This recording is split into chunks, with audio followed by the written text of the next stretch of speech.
రోజు చూడని ఇంత హాయిని మరిచిపోదు మనసు.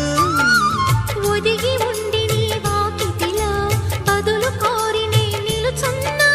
దారి తెలియని చీకటిలో వెలుగు చూసి కాదంటానా.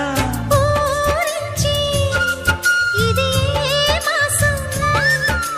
ప్రేమించే ప్రతి గుండెను అందెల సందడి చేసే హేమంతం ఇది. మన సొంతం అయినది. కిలకిల నవ్వే కోయిల కోసం వచ్చింది మధుమాసం. మిలమి